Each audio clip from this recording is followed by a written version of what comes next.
හරි අපි මේ ගැටලුව බලමු. මේ භාගාශ්‍රිත ගැටලු.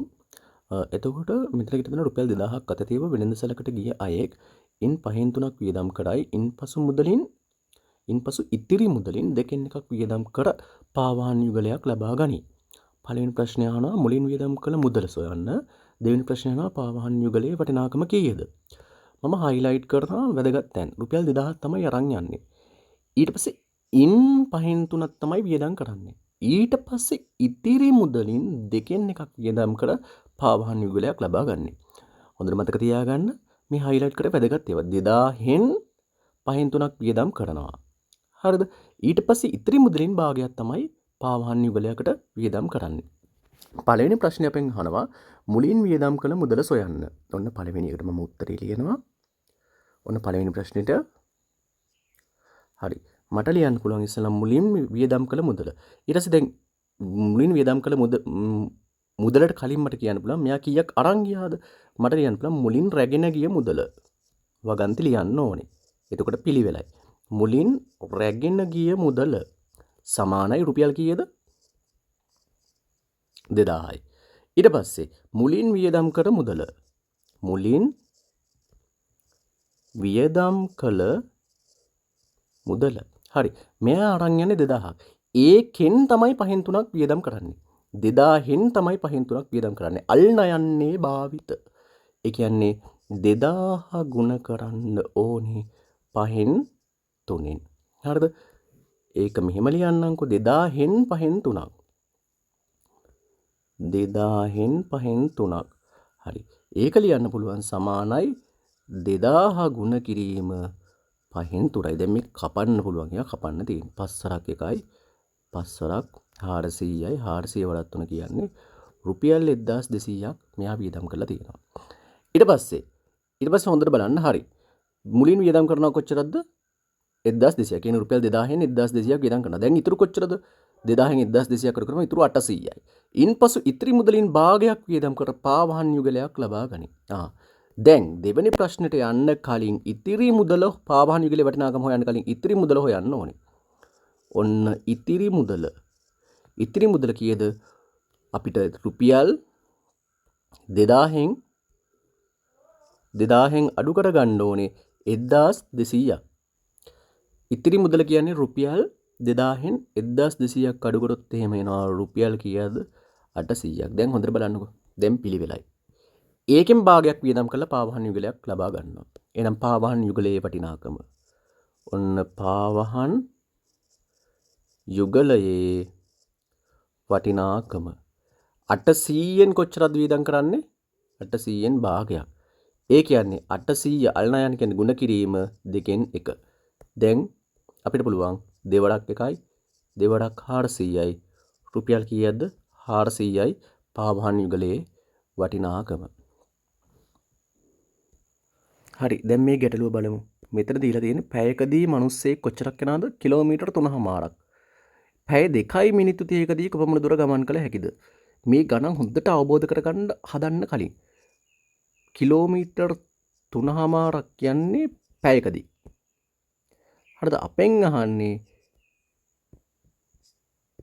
පැයකදී. අපෙන් අහන්නේ පැය 2යි මිනිත්තු 30කදී යන දුර කොච්චරද කියලා. හරිද? පැය 2යි මිනිත්තු 30කදී යන දුර කොච්චරද කියලා. හරි. මේක හදන්න මේකට අපිට අනුලෝම සමානුපාතයෙන් භාවිත කරලා හදන්න පුළුවන්. නමුත් මේක අපි භාගාශ්‍රයෙන් හදමු ඉස්සලම. හරි. පැයකදී කිලෝමීටර් මෙච්චරක් නේ යන්නේ. හරිද? පැයකදී මෙච්චරක්. හැබැයි අපි කියන්නේ පැය 2යි මිනිත්තු 30කදී. ඒ කියන්නේ පැය භාගෙකුත් මෙතෙන් සම්බන්ධ වෙලා තියෙනවා. එහෙනම් අපි මේ පැය භාගේ කෑලි වලට මේක කඩා ගමු. හරිද? පැයකදී යන ප්‍රමාණය අපිට කිලින්ම ලියන්න පුළුවන් මෙන්න මෙහෙමයි කියලා. ඔන්න ඉස්සලම ලියනවා. පැයකදී යන දුර සමානයි අපිට ලියන්න පුළුවන් 3මාරයි කිලෝමීටර්. 3යි දෙකෙන් එකයි කිලෝමීටර්. දැන් අපිට ලියන්න පුළුවන් මේ පැය භාගෙකුත් සම්බන්ධ වෙනවනේ. එහෙනම් පැය භාගයකදී යන දුර අපිට ලියන්න පුළුවන් මේ එහෙනම් මේක පැයකදී මෙච්චරක් යනවා නම් පැය භාගයකදී පැයකදී 3මාරක් යනවා නම් පැය භාගයකදී මේකෙන් භාගයයි යන්නේ. ඒ කියන්නේ 3යි 2න් 1 බෙදන්න ඕනේ කීයෙන් 2කින්. එතකොට 3යි 2න් 1 කියන්නේ මේක මිශ්‍ර සංඛ්‍යාවක්. අනිවාර්යෙන් විෂම භාගයක් බවට පරිවර්තනය කරගන්න ඕනේ. විෂම භාග කරන්නේ හරය එලෙසම තියාගන්නවා. ඊට පස්සේ මේ දෙන්න ගුණ කරනවා 3 වරක් 2 6යි. ලවයට එකතු කරනවා 6 1යි 7යි. බෙදීම 2. 7 බෙදීම 2 කියන්නේ මේ බෙදීම 2 ගුණ කිරීම වෙනවා 2න් 1 වෙනවා. ඒ කියන්නේ 7 බෙදීම 2 වරක් 2 4යි. ඒ කියන්නේ පැය භාගයකදී කොච්චරක් යනවද කිලෝමීටර 7 බෙදීම 4ක ප්‍රමාණයක් යනවා. එහෙනම් දැන් අපි දන්නවා පැය 2යි මිනිත්තු 30කදී. එහෙනම් පැය 2කදී යන ප්‍රමාණය කියන්නේ මෙන්න මේ වගේ දෙගුණයක්. ඒ කියන්නේ පැයකදී කිලෝමීටර 3මාරක් යනවා නම් පැය 2කදී කිලෝමීටර කීයක් යන්න ඕනද? 3මාරයි 3මාරයි 7ක් යන්න ඕනේ. පැය 2කදී කිලෝමීටර 7කුත් යනවා. ඒ වගේම තව පැය භාගයක් එකතු වෙන්න ඕනේ ඒකට. තව පැය භාගයක් කියන්නේ 7 බෙදීම 4ක් එකතු වෙන්න ඕනේ. දැන් අපිට ලියන්න පුළුවන් පැය 2යි මිනිත්තු 30කදී යන දුර කොහොමද හොයන්නේ? හරි. එහෙනම් 3මාර ගුණ කරන්න ඕනේ 2කින්. ඇයි 2කින් ගුණ කරේ? ඇයි 2කින් ගුණ කරේ? හරි. පැයකදී 3මාරයි. පැය කීයක් යනවද? 2යි. පැය 2ක් නෙමෙයි පැය 2මාරක්. එහෙනම් එකතු කරන්න ඕනේ මෙන්න මේ 7 බෙදීම 4. අපි හැදිරි නම් ආයෙ බලාගන්න. පැයකදී 3මාරක් යනවා. සම්පූර්ණ පැය 2යි විනාඩි 30ක් යනවා. එහෙනම් පැය 2 කියන්නේ 3මාර කෑලි 2යි. විනාඩි 30 කෑල්ල තමයි මේ 7 බෙදීම 4 කියලා ගන්නෙ. දැන් 3යි 3මාර 2කින් ගුණ කරන්නේ මේක විෂම භාගයක්. දැන් මේක කෙලින්ම වල දන්නවා 3මාර ඒවා දෙකක් කියන්නේ 7යි කියලා. එනකොට අපි මේක සාමාන්‍යයෙන් ගණිතයෙන් මෙහෙම හදමු. 3 වරක් හරය වෙනස් වෙන්නේ නැහැ 2යි. 3 වරක් 2 6යි 1යි 7යි. 7 බෙදීම 2 ගුණ කිරීම 2. ධන 7 බෙදීම 4යි. දැන් සුළු වෙනවා සුළු කරගමු. මේ දෙකට මේ දෙක කැපෙනවා. එතකොට මෙතන ඉතුරු වෙන්නේ 7යි. 7 ධන 7 බෙදීම 4යි. පොදු හරය 4 ගන්නවා. ඊට පස්සේ 4ක් 4 කියන්නේ 28යි. 28 ධන 7යි. 28 ධන 7යි කියන්නේ මම මේ පැත්තෙන් ලියා ගන්නම් ඊට මැද හින්දා 35 බෙදීම 4යි කිලෝමීටර්. එතකොට මේක සාමාන්‍යයෙන් අපි මේ වගේ විෂම භාගයක් විදිහට තියා ගන්න ඕනේ. මේ වගේ අපි මේ වගේ විෂම භාගයක් විදිහට තියෙන එකක් අපි මිශ්‍ර සංඛ්‍යාවක් විදිහට තමයි තියාගන්න ඕනේ. මෙහෙම තියන්නේ මොකද ලවයේ ලකුයි හරයට වඩා. ඒකෙන් අපි බලනවා 35ට 4 ඒව කීයක් තියෙනවද? 4 ඒ විදිහටම තියාගන්නවා. 35ට 4 ඒව කීයක් තියෙනවද? 4 ඒව කීයක් තියෙනවද? 8යි. 8 වරක් 4 32න් තව ඉතුරු කීයද? 3යි. ඒකෙන් අපිට ලියන්න පුළුවන් 8යි 4න් 3යි කිලෝමීටර්. ඊට පස්සේ අපි මෙන්න මේ ගැටලුව බලමු. ලෝහ කිලෝග්‍රෑම් 1යි 3න් 1ක් රුපියල් 360යි. ලෝහ කිලෝග්‍රෑම් 8න් 1ක මිල සොයන්න.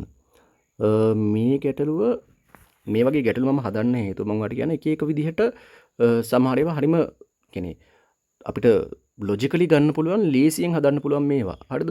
අපි දැන් දන්නවා මම චුටි ඩ්‍රාෆ්ට් එකක් දාගන්න ගානකට එතකොට ලේසි 3න් 1 1යි 3න් 1ක් කියන්නේ රුපියල් 360යි. එහෙනම් කිලෝග්‍රෑම් 8න් 1ක් කියන්නේ කොච්චරක්ද මම දන්නේ නැහැ.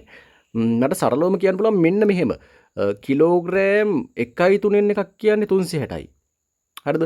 එහෙනම් 1 කිලෝග්‍රෑමයක් හොයාගන්න පුළුවන් මේ 360 1යි 3න් 1කින් බෙදපුවාම. 1යි 3න් 1කින් මේක බෙදපුවාම 1 කිලෝග්‍රෑමයක එනවා. එතකොට එවේ ඊට පස්සේ 1 කිලෝග්‍රෑමයක එනවා නම් ඒක 8න් 1කින් ගුණ කරොත් අපිට ලෝහ කිලෝග්‍රෑම් 8න් 1ක මිලනේ ඕනේ. හරි. 360 කිලෝග්‍රෑම් මෙච්චර ප්‍රමාණයක් මෙච්චරයි. කිලෝග්‍රෑම් මෙච්චර ප්‍රමාණයක් මෙච්චරයි. එහෙනම් 1 කිලෝග්‍රෑමයක් හොයන්න මෙන්න මේ 360 අර කිලෝග්‍රෑම් ප්‍රමාණයෙන් බෙදා ගන්න. 360 කිලෝග්‍රෑම් ප්‍රමාණයෙන් බෙදපුවාම 1 කිලෝග්‍රෑමයක ගාන එනවා. 1 කිලෝග්‍රෑමයක ගාන දන්නවා නම් ඒකෙන් 8න් 1ක් කියන්නේ. ඒක ගුණ කරනවා 8න් 1කින්. හරිම සරලයි. අපි ලියාගෙන යන්. ඊට පස්සේ ඉස්සලම් මන් ලියනවා වගන්තිය වැදගත් ලෝහ කිලෝග්‍රෑම් 1යි 3න් 1ක මිල සමානයි රුපියල් 360යි. දැන් අපිට ලියන්න පුළුවන් ලෝහ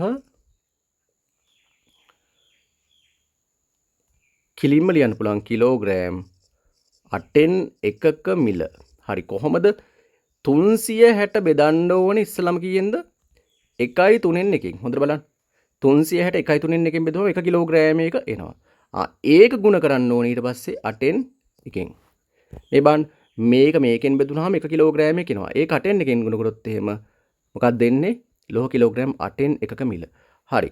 දැන් ඔයා දන්නවා මෙතන බෙදීම ගුණ කිරීම තියෙන්නේ දෙකටම සමාන මූලිකත්වයේ තියෙන්නේ වමේ ඉඳන් දකුණට ඉස්සලම් හම්බෙන එක කරන්න පුළුවන් බෙදීම කරන්න පුළුවන් අපිට දැන් හරි 360 බෙදීම 1යි 3න් 1 කියන්නේ 3 ඒ විදිහටම තියාගන්නවා 3 වරක් 1 3යි 3යි 1යි 4යි 4 බෙදීම 3යි ගුණ කිරීම 1 බෙදීම 8යි දැන් මට පුළුවන් 360 බෙදීමක් නම් පරස්පරය ගන්න ඕනේ 3 යනවා උඩට 4 යනවා යටට ගුණ කිරීම 1 බෙදීම 8යි 4 වරක් 1යි 4 වරක් 90යි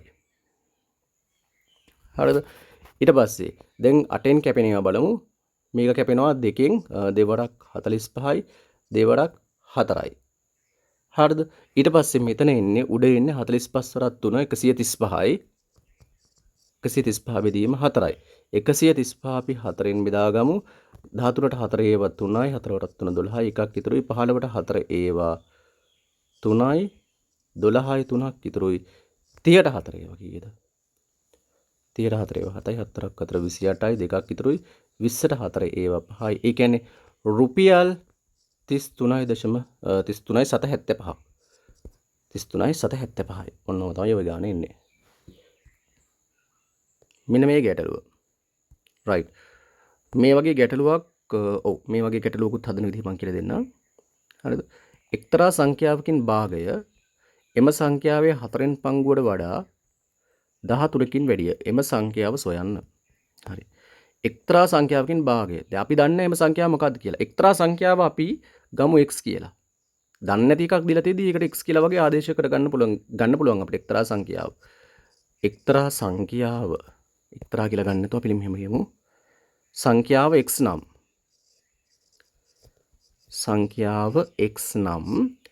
හරි දැන් අපිට එනවා එක්තරා සංඛ්‍යාවකින් භාගය ඒ කියන්නේ x වලින් කොච්චරක්ද භාගයක් මම නිකන් ඩ්‍රාෆ්ට් එකක් දාගන්නවා හරිද එම සංඛ්‍යාවේ 4න් පංගුවට ඒ කියන්නේ x බෙදීම 4 හරිම සරලයි x වලින් භාගය එම සංඛ්‍යාවේ 4න් එකට වඩා කොච්චරකින් වැඩිද 13 මම නිකන් ඔහේ ලියනවා 13කින් වැඩි හරි ඒ කියන්නේ එක්තරා සංඛ්‍යාවකින් භාගය ඒ සංඛ්‍යාවේ 4න් එකක් ඒ කියන්නේ x බෙදීම 2 එම සංඛ්‍යාවේ 4න් එකට වඩා 13කින් වැඩි ඒ කියන්නේ x බෙදීම 2 කියන එක x බෙදීම 4ට වඩා ලොකුයි කියන්නේ දන්නවනේ ඒ කියන්නේ ඒ සංඛ්‍යාවේ භාගෙන් ඒ සංඛ්‍යාවේ 4න් එක අඩු කරොත් එහෙම 13 එන්න ඕනේ හරිම ලේසි අපිට ලියන්න පුළුවන් x බෙදීම 2 ඍණ x බෙදීම 4 සමානයි 13යි දැන් එම සංඛ්‍යාව හොයන්න පුළුවන් දැන් මේක මොකද්ද මේ භාග මොනවාද අර 7 වසරේ අපි ඉගෙන ගන්න මොනවාද හරය අසමාන භාග වලට තුල්්‍ය භාග ලියලා හදන්නේ ඒ වගේ දැන් අපි තුල්්‍ය භාග ලියන්න ඕනේ දැන් අපි පොදු හරය ගන්නවා 4 කියලා දන්නවා